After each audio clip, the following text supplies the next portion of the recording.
Hey, church, as you are all aware, I'm sure, with this current season in which we find ourselves with the coronavirus, a lot of folks are potentially going to be hit hard with certain financial difficulties or economic hardships, as well as other difficult things during this time.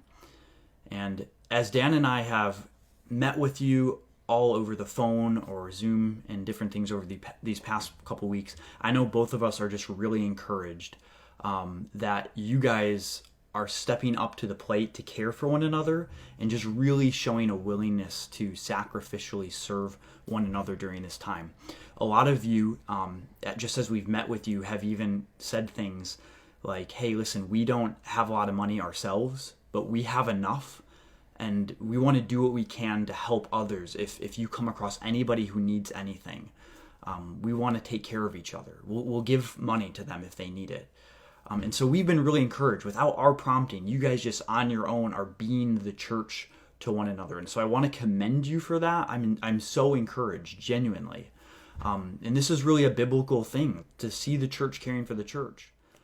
We see this in the book of Acts, where the early church, as they come together as followers of Jesus, as those who trust in Jesus, they consider all of their things to be held in common, even to the point of selling what they have so that the proceeds can be distributed to folks who are in need, folks who don't have as much as themselves. Or in Acts 4, we see them doing this, where none of them considered what they had to be their own, but they even went out of their way to sell things, and that there was not a single needy person then among them, that they took care of each other in their need. Or in Acts 6, a passage where some would say is maybe we get the emergence of what is later called deacons, or at least maybe something of a pattern that gets filled out by the deacons, maybe a prototype here. You have talk about how there is the daily distribution, as even what we saw before likely, for these widows. And they were being neglected, some of them were being neglected in the daily distribution. And so the apostles, so that they could devote themselves to the ministry of the word and prayer, they sort of created a division of labor here, and they appoint 7 men to this task. And if these are in fact deacons, or what would eventually become the role of deacons, this may be where we get that more traditional language of a deacon fund. It's the fund that the deacons oversee as they care for people in the church. Or 2 Corinthians 8, where Paul writes to the Corinthians and he talks about how there's churches in Macedonia, or all these Gentile churches that are participating in a relief effort for their fellow Christians, and they're collecting money to give to Christians that are in need. And he talks about how they had a wealth of generosity. Even these churches that were very poor, they gave according to their means and even beyond their own means, wanting to participate and do what they can to take care of others.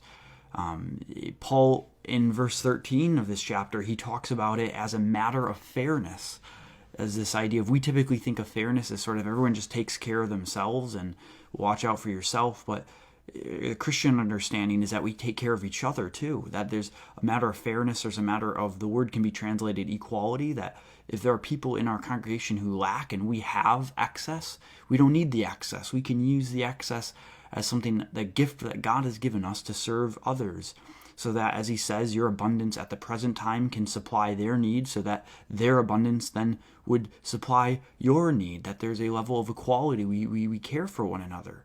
And all of this is rooted in, as he says in verse 9, because we know the grace of our Lord Jesus Christ, that though he was rich, though he was in a position of, had in glory, as Paul says in Philippians 2, he did not consider equality with God something to be grasped and held onto, but for our sake he became poor. He humbled himself. He became a human being, taking on human nature, the very form of a servant, so that by his poverty we might become rich. And because Christ has done such for us, we do so for each other. And so, as you guys have already shown a pattern and a trajectory of caring for one another and a willingness to sacrificially give to one another, I'm not concerned that we're going to be able to take care of each other during this time. We're going to be there for each other. If people hit hardships, we're going to meet each other's needs. We are a church, and we're going to live as a people that cares for one another, bound together by the gospel, in serving one another. However, to aid you in that, as many of you have expressed a desire to give towards those in need, we typically have our Deacons Fund, which is money that the deacons can use to meet needs in the church generally at any point in time. And that comes as a line in the budget. But in addition to that, to sort of enable the willingness that many of you have expressed, we want to go ahead and make the Deacons Fund also open for your contributions at this time. So if you want to give in addition, to give to a fund that the deacons would then use for these sort of purposes.